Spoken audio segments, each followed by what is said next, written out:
All right, guys, if you are sensitive to someone bringing up sensitive topics regarding your favorite politician, this is not going to be the podcast for you tonight. Especially those who put President Trump on a pedestal. This is one of those disclaimers because we're going to show you some stuff that's alarming, but it's also, again, if your faith and your trust is not in the kingdoms of this world and not in the political arena, but your faith and trust is in the kingdom of the Lord our God, then this stuff should not move you, it should not offend you, and it should not surprise you. But we've got to cover it tonight because we've got a lot to talk about. So let's go.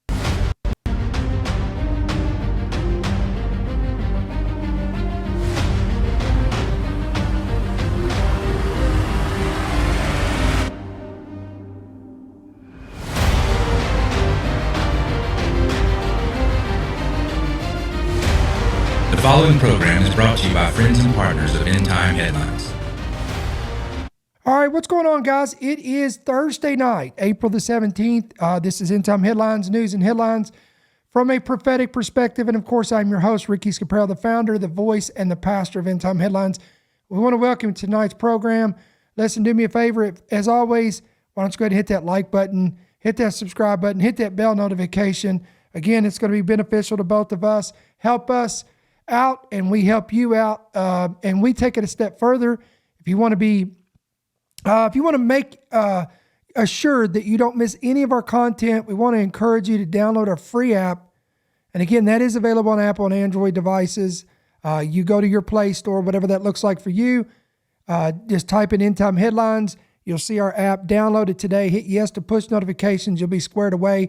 If you're watching this by the video platform of this, under the description of this video, if you'll just simply click on that link where it says download our free app, it'll bring you right to that page. You can download the app, and then it's going to be a blessing to you right there. So, all right, as we said, we gave you a disclaimer. We gave you a warning disclaimer at the very opening introduction of this podcast. So I would have to believe that everyone that's still here and didn't drop out has got some tough skin, and they're willing to go on a rabbit trail that I'm going to show you tonight, because we're going to show you some uncomfortable truths about what's going on. And again, I want to preface this by saying this again. If your faith and your trust is in the kingdom of our Lord and Savior Jesus Christ, the kingdom of heaven, then these things should not offend, it should not bother you, and it should not move you. But again, this is what sifts the wheat from the tares. This is what separates those who have put their faith and trust in a political system and a political leader versus those who put their faith and trust in a heavenly kingdom and its heavenly leader, which again is our Lord and Savior Jesus Christ. So having said that,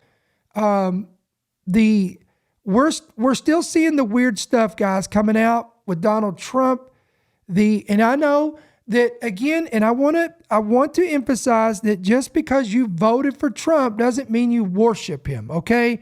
We're not saying that every individual that voted for Donald Trump as president of the United States, I being one of them, I've said this because again, it was simply the best choice that we had.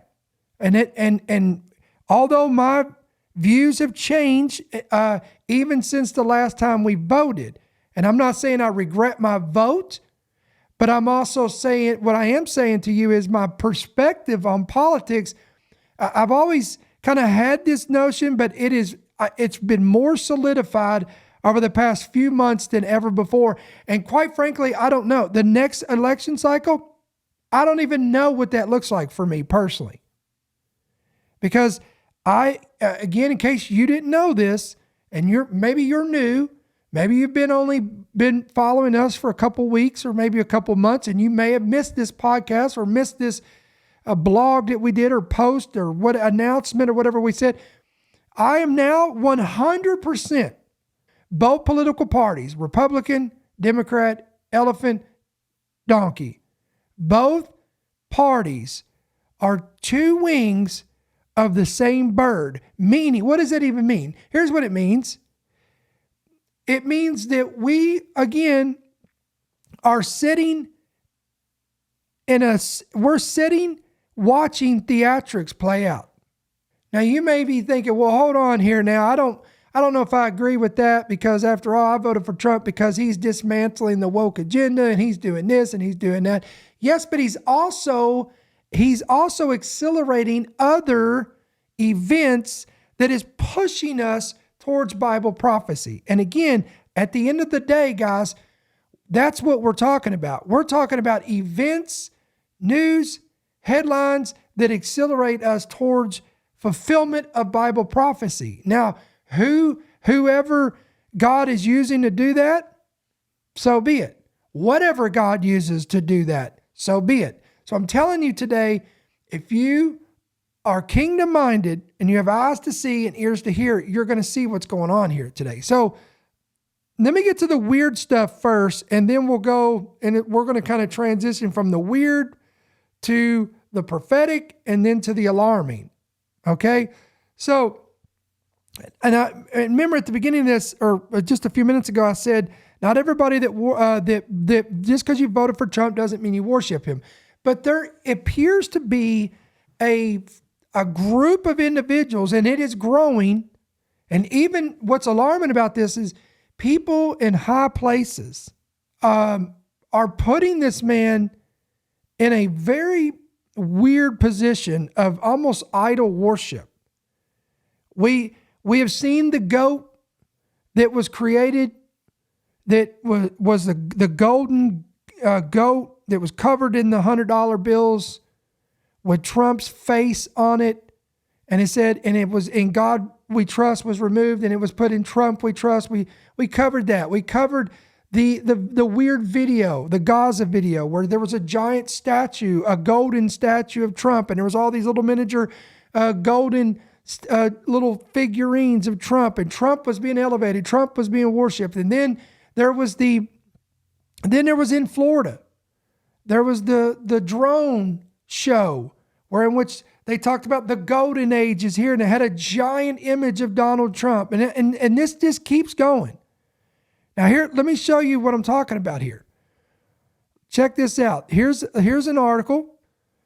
Upstate New York businessman and former candidate gives the President of the United States a statue. Now, what is this all about? All right, former New York candidate and upstate New York businessman Anthony Constantino delivered some excitement to President Donald Trump this weekend, a man he called the, quote, greatest political strategist of all time.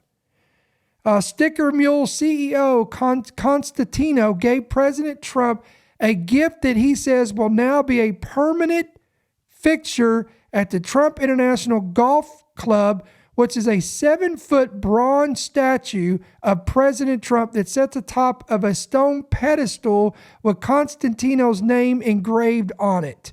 So here's the statue standing there with Trump.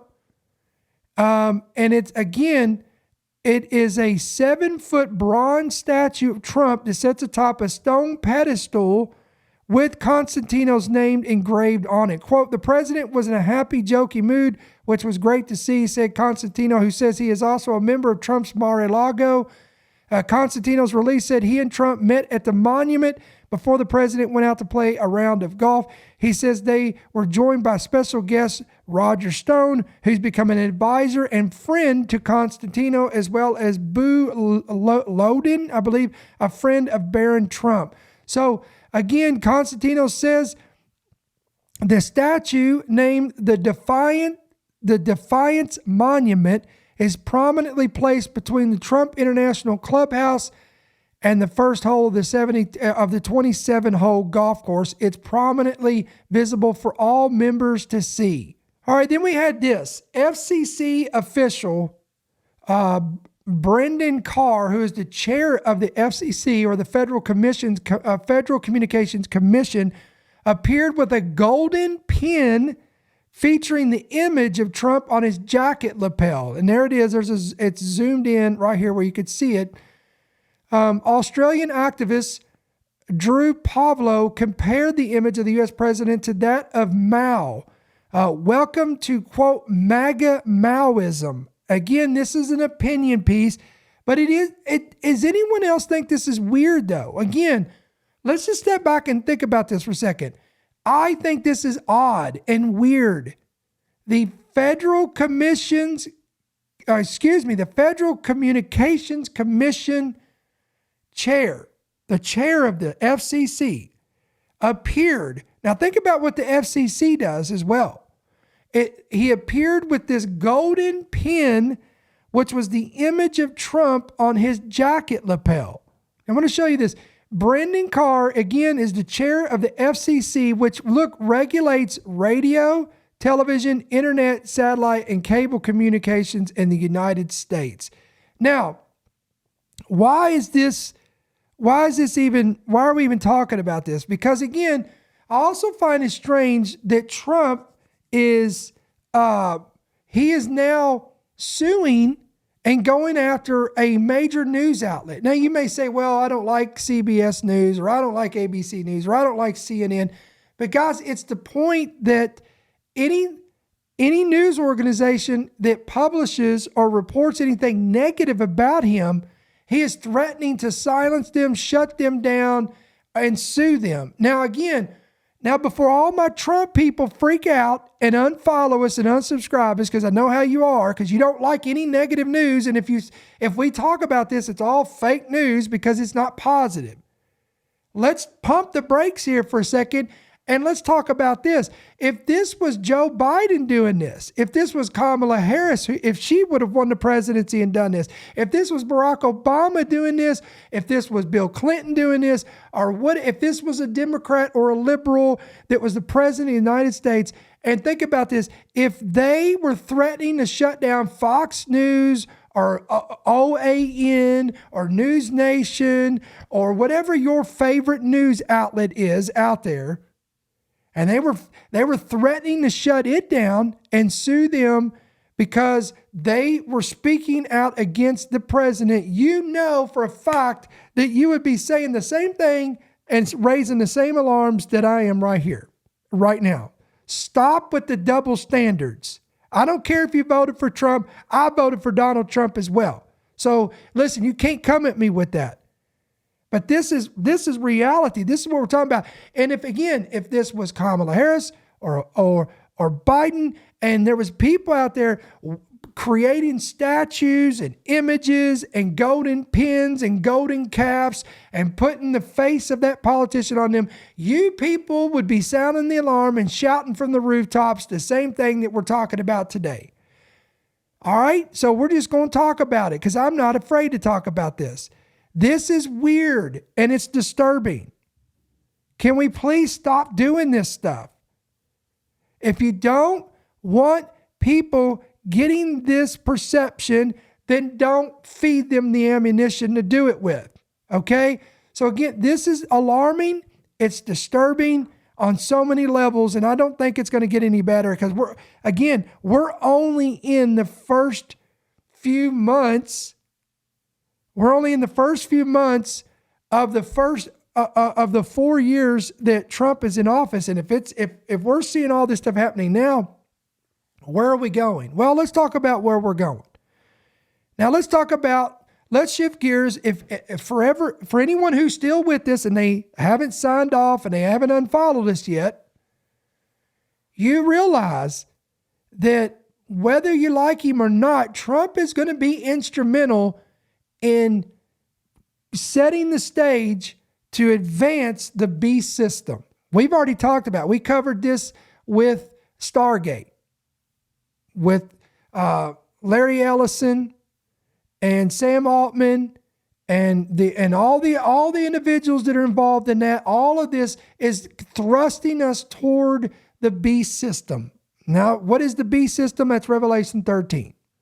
that will be controlled by the antichrist and the false prophet, that will entail an image of the beast and the mark of the beast. And the mark of the beast will be a buying, selling, and trading system that will require humanity to pledge their allegiance to it and put something in their right hand or in their forehead, which will enable them to be able to buy, sell, or trade. Okay, somehow, some way we got to get there. And I'm telling you, both wings of the bird, liberals and conservatives, are both going to be instrumental and both be used, both signing legislations, and both being used to thrust us to that beast system. Okay, so having said that, I'm going to show you some of these headlines that have just recently come out. Look at this. The Trump advisor who wants to, quote, rewrite the global financial system. Okay, what is this? One of the architects of the U.S. President Donald Trump's tariff blitz has advocated a shakeup of the global trade and financial systems centered on a radical strategy to weaken the dollar. Wow. Stephen Mirren, a chairman of the White House Council of Economic Advisors, outlined his idea in a 41-page essay titled, quote, A User's Guide to Restructuring the Global Trading System. Little known until now, the Harvard-trained economist paper published in November after Trump's election win has garnered attention in recent weeks due to its emphasis on tariffs and a weak dollar. Some analysts say the essay provides the intellectual rationale for Trump's trade war. Mar-a-Lago Accord. Look at that. They're calling this the Mar-a-Lago Accord. For Mirren, tariffs and moving away from a strong dollar could have the broadest ramifications of any policies in decades, fundamentally, look at this, reshaping the global trade and financial systems. Mirren's essay argues that a strong dollar makes U.S. exports less competitive and imports cheaper, while handicapping American manufacturers as it discourages investing in building factories in the U.S. The deep unhappiness with the prevailing economic order is rooted in persistent overvaluation of the dollar and asymmetric trade conditions. The dollar is traditionally a safe haven currency for investors in the event of war or crisis, and it has slumped in recent days over concerns about Trump's trade policies. It is used by foreign companies and governments to buy oil, aircraft, and other goods at denominated prices. The strong dollar tends to make U.S. government bonds attractive to foreign investors, giving the U.S. an almost unlimited capacity to borrow. Mirren called for a pact similar to that of the 1985 Plaza Accord signed in New York by the U.S., Britain, France, West Germany, and Japan. The landmark agreement, named after the New York hotel where it was inked, allowed for a, quote, controlled weakening of the then overvalued dollar to reduce the U.S. trade deficit. Are you hearing what this man is advocating for? He wants a controlled weakening of the U.S. dollar. Mirren said the new agreement could be called the, quote, Mar-a-Lago Accord. Of course it would be called that, because it would be named after Trump's Florida resort. President Trump views tariffs as generating negotiating leverage for making deals. Quote, it is easier to imagine that after a series of punitive tariffs, trading partners like Europe and China become more receptive to some manner of currency accord in exchange for a reduction of tariffs.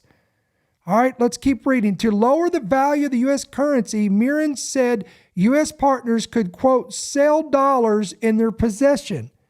Another proposal would be to swap the treasury bonds held by creditors, usually borrowed over a few years, for a 100-year debt.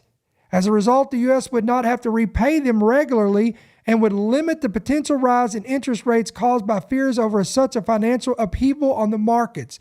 He also suggested imposing a user fee on foreign official holders of treasury securities as a way to replenish government coffers.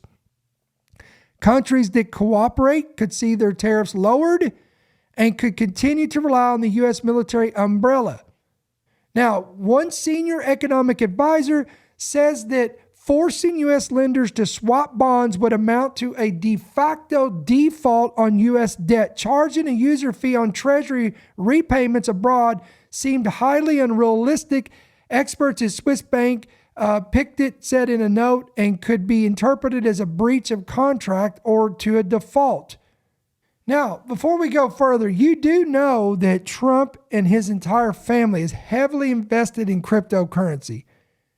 They're heavily invested in cryptocurrency and a digital dollar. You do in digital currencies.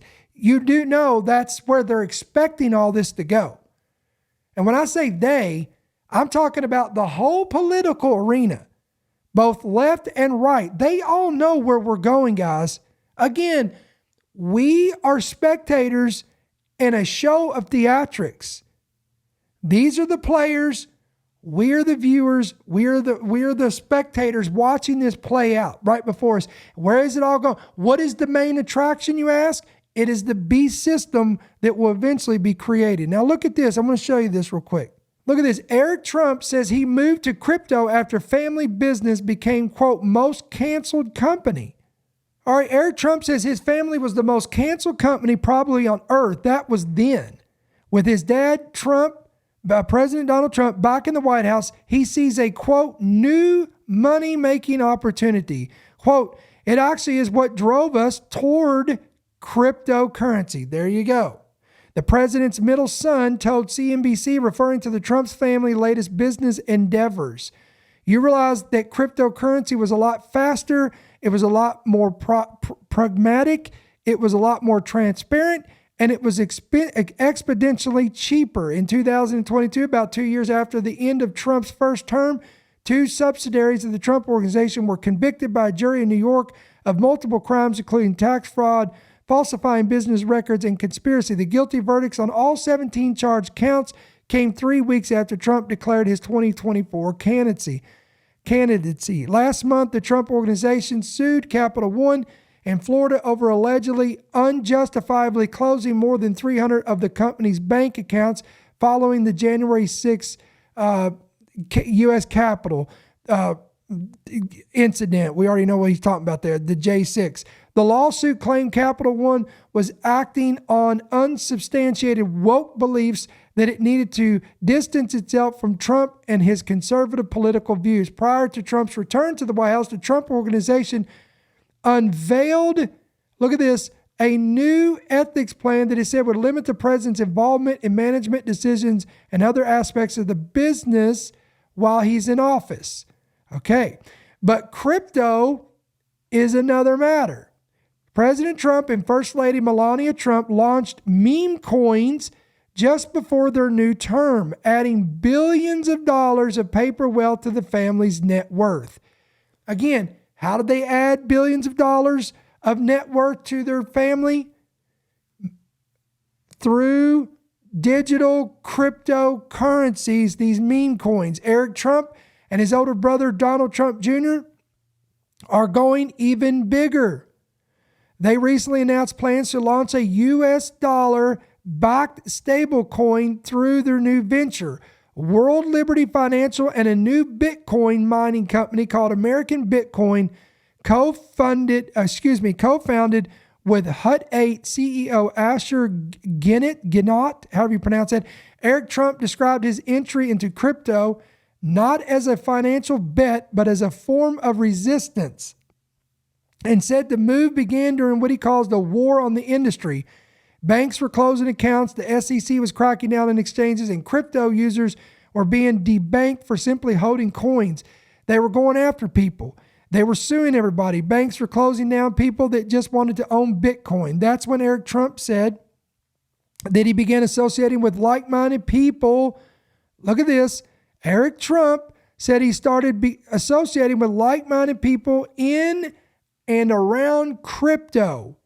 At this point, I know almost everybody in the industry in some way, shape, or form. Folks, this is one of the sons of Donald Trump, who is the sitting president. Quote, I fell in love with the industry, a few years ago and really dove head in. At World Liberty Financial, the Trump brothers are backing a stable coin play aimed at competing with players like Tether. Eric Trump didn't have a specific answer when asked how the project would stand out in a crowded field, saying only, quote, "We're going to do it better, cheaper, faster, and we're going to do it with a lot of passion." Meanwhile, he's working with Gnut, however you pronounce his name there, to stand up American Bitcoin, a new mining venture that aims to scale quickly and possibly go public. This man, Gnut, told CNBC he connected with Trump's kids through mutual friends and began trading stories about their past into crypto, leading to a business alliance. Now, I know some of you guys are bored to tears. You're glazing over. I don't understand this Bitcoin stuff, Brother Ricky. I don't understand digital currency. Well, you need to figure it out. You need to study it because I'm telling you, this is where everything's going. This is going to play into the beast system. Gnut said the company is being separated from Hoot 8's broader energy and artificial intelligence infrastructure platform. We're actually carving out the majority of our assets. We're putting them into American Bitcoin. It'd probably be good to remember that name right there. Eric Trump, who is co-founder and chief strategy officer of American Bitcoin, said every single sophisticated country is using their excess power to mine Bitcoin. There it is. Now look at this. Though his family is closely linked to the current administration's pro-crypto stance, Eric Trump says that he has no role in policy and no contact at the White House. His dad's presidency was heavily funded by the crypto industry, and since returning to the White House, President Trump has rewarded his backers, signing an executive order to create a strategic Bitcoin reserve and pardoning Silk Road creator Ross Ulbricht, as well as 3 co-founders of the BitMEX crypto exchange. Quote, "I don't have anything to do with the government, and frankly, I don't want anything to do with the government."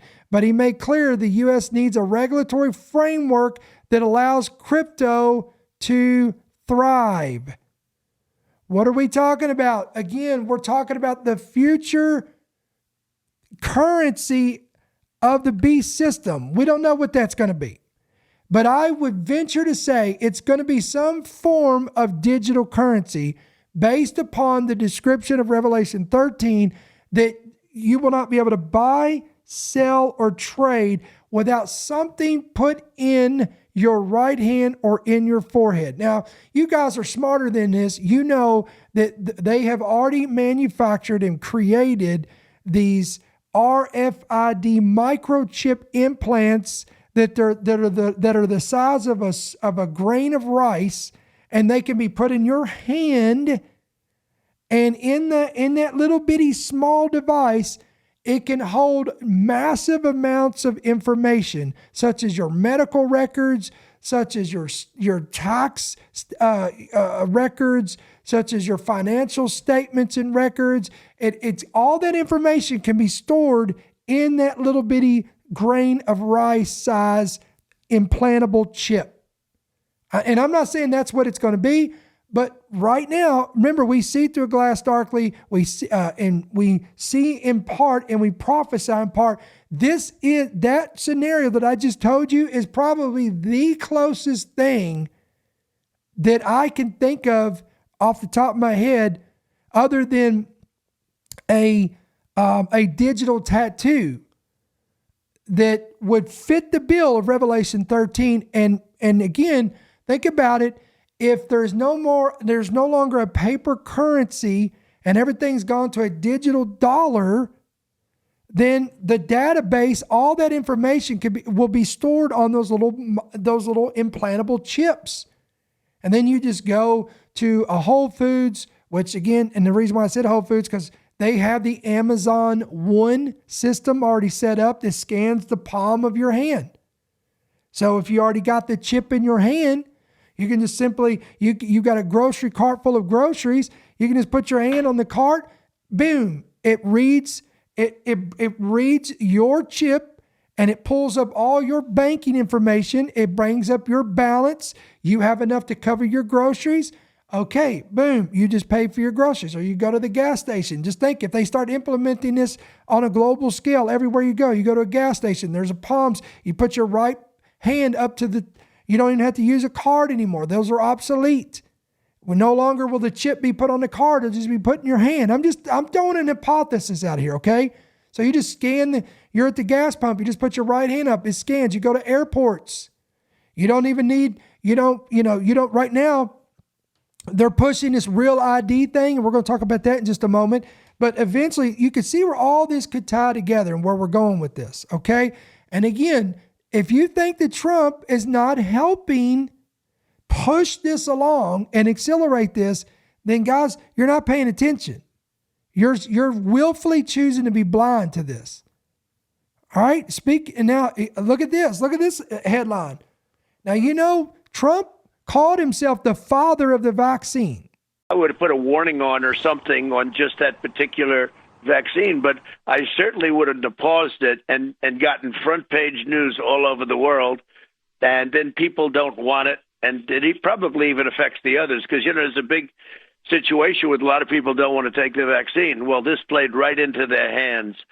And they want me to do public service messages and everything about everybody taking the vaccine.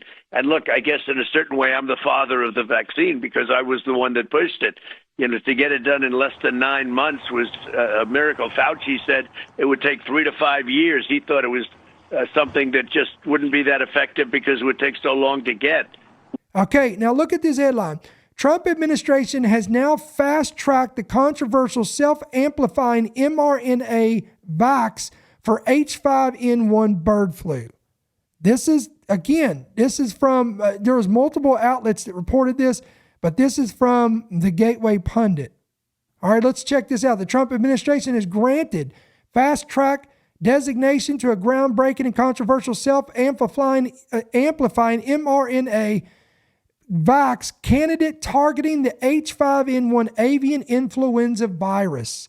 The vaccine developed by Arcturus, or whatever you pronounce that, Therapeutics is now in phase 1 trials and has been positioned by federal health authorities as a frontline defense against a potential bird flu pandemic. The designation, announced April 10th, was awarded by the U.S. Food and Drug Administration in partnership with the Department of Health and Human Services and is a biomedical advanced research and development authority. So again, look who all was involved in this. The FDA and this company called BARDA. Again, that is the Biomedical Advanced Research and Development Authority, as well as the Health and Human Services. All of these organizations was all involved in this. The fast-track designation from the FDA expedites the review of drugs intended for serious or life-threatening conditions that demonstrate the potential to address unmet medical needs. Hello, here we go again. Is this not the same thing that happened in 2019 when Trump was in office? Remember, he fast-tracked the jab. That's why he called himself the father of the vaccine. He's the one that initiated it and got it out there as quick as possible. This designation aims to get new treatments to patients faster by encouraging more frequent communication between the FDA and the drug developer and allowing for a rolling review of the application. Unlike traditional vaccines, the ARCT-2304 candidate uses a self-replicating mRNA platform. Let me say that again. It uses a, quote, self-replicating mRNA platform. Stop. You do know that one of the visions of Stargate that Trump is spearheading wants to create these super vaccines, these AI super vaccines that are tailor-made and tailor-custom to each and every individual that will be in this database. One of the most exciting things we're working on, using the tools that Sam and Masa are providing, is a cancer vaccine. It's very interesting. It turns out, I'll be quick, all of our cancers, cancer tumors, little fragments of those tumors float around in your blood. So you can do early cancer detection. If you can do using AI, you can do early cancer detection with a blood test. And using AI to look at the blood test, you can find the cancers that are actually seriously threatening the person. So we can, again, cancer diagnosis using AI has the promise of just being a simple blood test. Then beyond that, once we gene sequence that cancer tumor, you can then vaccinate the person, design a vaccine for every individual person to vaccinate them against that cancer.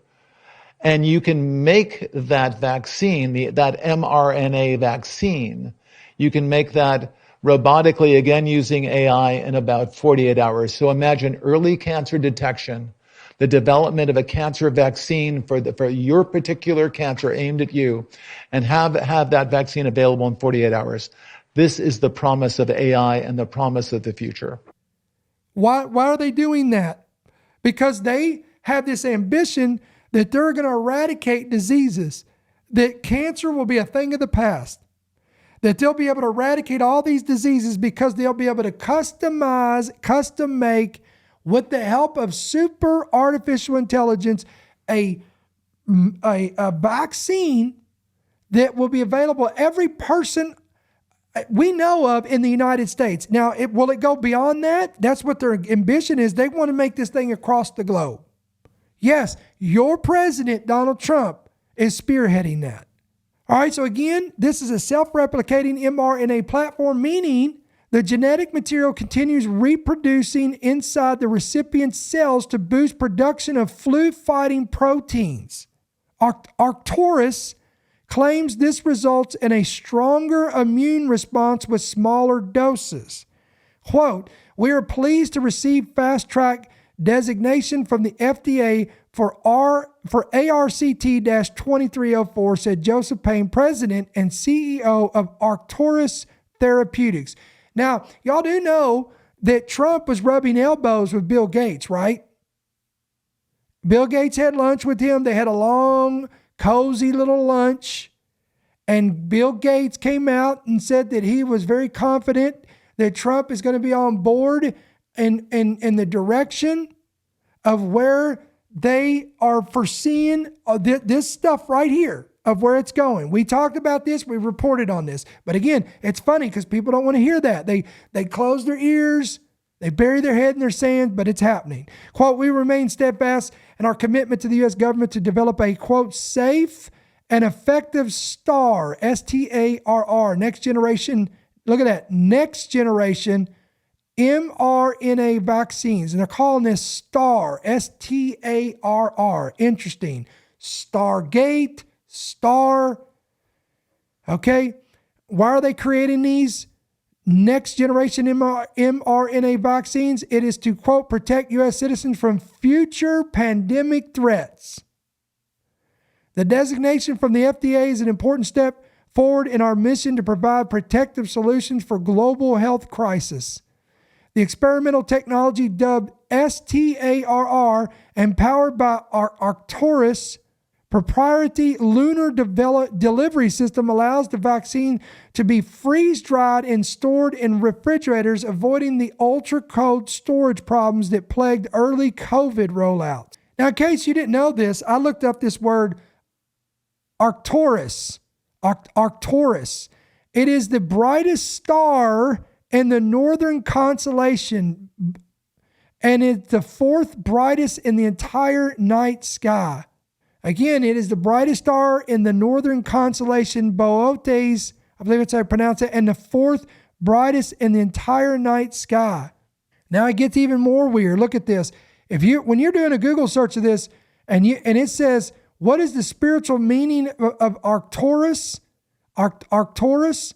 Look what it says here. In spiritual context, Arcturus is often associated with an advanced, benevolent, extraterrestrial civilization known as the Arcturians. These beings are believed to be highly evolved, loving, and peaceful, working to assist humanity in raising its consciousness and healing the planet. Hello, guys. Wow. Are you kidding me? Stargate, super AI to create a super vaccine to eradicate diseases. And it just so happens that this is the name and this is the title that they have given this super next generation mRNA self-replicating vaccine. You cannot make this stuff up. Are you hearing me? Come on, somebody needs to like this, share this, get the word out. All right, now let's go over here. Look at this. Secret plans for Trump's Golden Dome. Of course it's called a Golden Dome. Missile shield revealed. This is Trump's, this is what he wants to do, an Iron Dome like Israel. But let's look at this. President Donald Trump is building a, quote, Golden Dome missile defense shield, which will cost hundreds of billions of dollars. Now, where we're going to get this money? We're going to find out. To cover the entire globe and monitor enemy threats to the United States. Wow. The state-of-the-art defense structure could be up and running as early as next year. With Elon Musk's SpaceX company partnering with software maker Palantir and drone builder Anduril to build key parts of the Golden Dome, 6 sources have told Reuters. SpaceX integral involvement in the project, which is expected to cost Musk $10 billion, would include building and launching more than 1,000 satellites around the globe to send missiles and track their movements. Another trailblazing fleet of around 200 attack satellites armed with precision missiles or lasers would then bring down threatening enemy missiles. You're talking about a real-life Star Wars here. This decision process is still in its early days, and who is selected to work on certain elements could change, but the Pentagon said the parts of the Golden Dome could be operational from next year, with other parts delivered by 2030. Hello? You ever heard of Agenda 2030? The protection system was ordered by Trump during his first week in office. And remember, Trump also created the Space Force. Y'all remember that? And if successful, would mark the first time the U.S. would place weapons in space that are meant to destroy ground-based missiles within seconds of launch.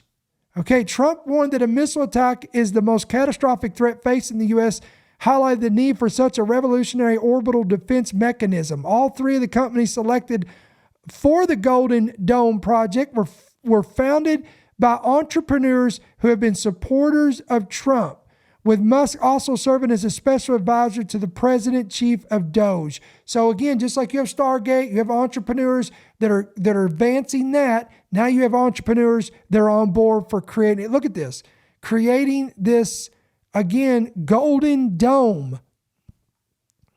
Defense Department officials will soon brief the president on 3 options for him to choose from. Defense Secretary Pete Hegseth and others will show him the plans in what has been referred to as the Goldilocks option, small, medium, and large, with each option coming with its own timeline and price tag. U.S. Space Command said last week that they had handed their finalized options to Hegseth for his review and approval. The 3 companies met with top officials in the Trump administration and the Pentagon recently to pitch their ideas. One of the sources familiar with the talks described them as a, quote, departure from the usual acquisition process. Quote, there's an attitude that the national security and defense community has to be sensitive and differential to Elon Musk because of his role in the government. SpaceX has proposed that they set up Golden Dome as a subscription service in which the government would pay for access to the tech. Again, let me say that. The government would pay for access to the tech rather than own the whole system. The subscription, now again, you know what? Now think about this. The government would pay for access to the tech. Now, eventually, if the Lord tarries, Trump will not be in president. He will not be in office. So another administration will be in office. Now, again, imagine this technology, guys, in the hands of a tyrannical leader like the Antichrist. Wow, bet you didn't think about that. Well, you need to think about that because that's a real scenario. The subscription model could skirt some Pentagon procurement protocols, allowing the system to be rolled out faster. While the approach would not violate any rules, the government may then be locked into a subscription and lose control over its ongoing development and pricing they added. Some of those inside the Pentagon have expressed concerns about relying on such a model. With the arrangement unusual for such a large defense program, the Pentagon received interest from over 180 companies keen to develop and build the system. Some experts believe it could cost hundreds of billions of dollars. SpaceX has estimated the preliminary engineered and designed for the satellites would cost between $6 and $10 billion. All right, guys, so there you go. I'd love to hear your thoughts. What is your thoughts on, is this a good thing? Is this a bad thing? What's the good? What's the bad? What's the ugly? Let us know your thoughts in the comment section below. Let me give you one more quick story here. And I thought this one was interesting. It kind of goes with what we're talking about here in the thread of what we're talking about. Look at this. Republican warns that real ID is being used to control Americans. What is this about? A representative who is a Kentucky Republican, Thomas Macy, warned that the real ID may be implemented in an attempt to, quote, control Americans, and has urged Trump to not enforce it. So will he, or will he let it pass? It's going to be interesting. Due to a law passed by Congress 20 years ago in 2005 that has been repeatedly extended for 2 decades, anyone traveling on domestic flights must have the new real ID to get through routine security protocols and board up an aircraft. Real ID also allows access to some federal buildings and nuclear facilities. The deadline, which is next month on May 7th, now appears set and is unlikely to be extended yet again, with the Department of Motor Vehicles extending hours to help Americans obtain them. The requirements to obtain one of these real IDs may slightly vary by state, but usually requires proof of a social security number, proof of citizenship, proof of address, and proof of identity. As we mentioned a bit earlier, spring break is here for a lot of folks. In this morning's Consumer Confidential, we're going to break down the important new travel requirements, and pay attention because by the time summer arrives, there are going to be some significant changes here. Here to tell us more is NBC News Chief Consumer Investigative Correspondent Vicki Wynn. Vic, good morning. Good morning to you all. So let's break this down. This is what they call Real ID, right? You might have seen it on your ID, not even realize that you already had gotten this thing. Some people still need it right now. What is it, and how do you get it? It's about to get real, Peter. Congress enacted this back in 2005. It's taken 20 years. They keep trying to do it, but this May 7th, it's really going down. In a couple months. Yeah, exactly. And you will need this if you are traveling domestically at any airport in the U.S. The Real ID is available at all DMVs as well as the District of Columbia. And it looks like this. It's a little star in the upper right corner of your license. 3 in 4 people already have it. See, there it is. California went fancy. Jane Q. Public, she's a lovely lady too, this is Jane Q. Public. Yes, she's lovely. She shows up to do examples for us all the time. That's what it looks like. You'll need it to travel. And here's what you need to get a real ID. You will need proof of a valid ID, which means your old ID, a passport, anything that has your name, your date of birth, your social security number. We can put that on there to help people understand the documents that they will have to bring. You also need something that shows you are here lawfully. So that could be a passport, your birth certificate, your social security card, a certificate of naturalization. You will also need 2 proofs of address, meaning that's like a credit card bill. Because everything's done online. You don't You'll have to print it out in the mail anymore. Yeah, you're so right, and that's good that you're going paperless for the environment. Not looking forward to You'll doing just have to print it out to bring it to the DMV. Personal angst. Oh, yeah, really. And a surprise to no one, I do not have the Real ID. Do you? No, and it's stressing me out. Peter and I do. Okay, so 50 on brand here. By accident, so on brand. Dylan, I love you, but that is on brand. We don't have it, and y'all do. What else can you use if you don't have the Real ID? And also, some people have a mobile ID. Yes. Like in your phone. So let's start with the mobile ID. This is a digital version of your driver's license. Some people actually do have this, and it is accepted at TSA. But come May 7th, 2 months from now, it's only going to work if you are in a state that has an actual waiver for the mobile ID. It's kind of a hassle. You'll have to look it up. So just get the Real ID if you can. And then the enhanced ID, really interesting. This is good in 7 different states for you to get back into the U.S. from Canada, Mexico, or the Caribbean. It's available in Michigan, Minnesota, New York, Vermont, Washington. That's actually 5 states. I don't know why I said 7. It provides proof of U.S. citizenship. You have to pay an extra fee to have an enhanced ID. Think of it as like the middle ground between a real ID and a passport. But it is not acceptable for international travel. What about the passport cards? Yeah, those are great. Passport cards totally work. Check. So, because I don't feel like going to the DMV in the next 2 months, can I just use my passport to travel? You absolutely can. Okay. The passport is always the gold standard. So if you have a passport, that trumps everything. That's like your ace of spades. Take that with you whenever you go. Sometimes people just don't want to carry it when they're traveling domestically because you're scared of losing it. Exactly. But the good news is you can actually renew passports online now. They've made it a lot easier. There are some criteria you need to meet, though. You got to be over 25 years old. You must have had a passport for at least 10 years. It'll take about 6 weeks to, you cannot travel within 6 weeks if you're doing an online passport renewal, and it's going to be the regular speed. You cannot expedite an online passport renewal. In the near term, that may be the good strategy because you got to figure there's going to be a lot of folks showing up at DMVs pretty soon. Let's talk about Europe for a second. Some people may be going across the pond for the first time as spring break approaches here. There's some changes for those travel plans. Yeah, the good news here is the ETIAS, the European Travel Information and Authorization System. That was supposed to go into effect this summer. They have now delayed it for another year. They've punted it, so you can still travel freely within the 30 European countries that you would normally with your passport. If you are going to the UK, there is an exception. For UK travelers, you need the ETA. That is the Electronic Travel Authorization. You go to the UK government website. It costs about $13 US.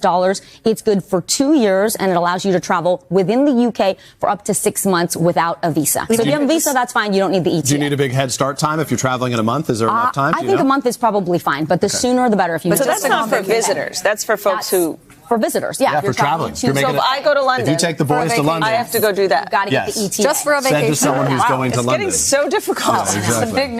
In a thread of messages on X, formerly Twitter, the congressman wrote on Saturday that, quote, real ID isn't needed and won't stop terrorists from hijacking planes. Most of the 9/11 hijackers held Saudi, UAE, Egyptian, or Lebanese passports. Real ID is a national standard and database of IDs. Look at this. That is primarily a tool for control of Americans. Trump should not enforce it. And then on Monday, Macy warned in another post that the, quote, real ID isn't a database. It's proof that your physical person matches an entry in the digital database. Its power and purpose will be realized when everyone complies, but not before. Let me say that again. Its power and purpose will be realized when everyone complies, but not before. This is responsive to, quote, I don't give them much information. I've had one for years. Why worry? He added. As long as the pilot's door is locked and no one has weapons, why do you care that someone who flies has government permission? Real ID provides no benefit, yet presents a serious risk to freedom. If a person can't be trusted to fly without weapons, why are they even roaming free? I kind of agree with what he's saying here. The Real ID system has also sparked backlash as married women who may have changed their name may run into difficulties acquiring one as the official documentation like a court order or marriage certificates are needed. Okay, then he goes on, he talks about, all right, so let's recap this. Starting on May 7th, everyone will need a Real ID passport or another approved identification to fly. Real ID helps ensure that travelers are who they say they are and prevents, quote, fraud by criminals, terrorists, and illegal aliens. Enforcing federal law will help keep American travelers safe. So they're saying in the name of safety, everyone is going to need one of these, quote, Real IDs. Now, Kristi Noem said that, quote, Real ID is tyrannical and authored by the same author of the Patriot Act.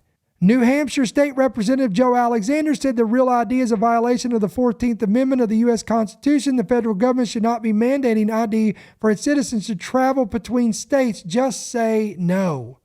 Now, here's what you need to know.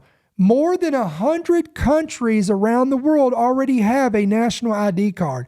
And again, starting on May 7th, that's the deadline, the United States will be added to that list.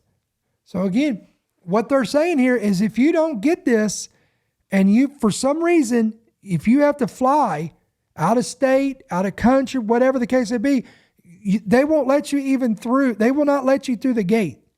You will not be able to have those luxuries and travel abilities as everybody else. So this, again, the net is closing in, guys. Again, we'd love to hear your thoughts on this. But here's the bottom line. I want to close with this.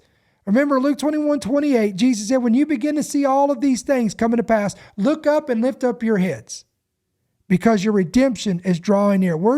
I'm showing you that the beast system is slowly and surely knitting together, and the tapestry is all coming together, and we're seeing the big picture of everything that's coming down the pike, and we're accelerating closer and closer to the fulfillment and the complete manifesto of the Antichrist that will be revealed to the world. Now, I don't plan on being here when he signs that covenant of 7 years with Israel.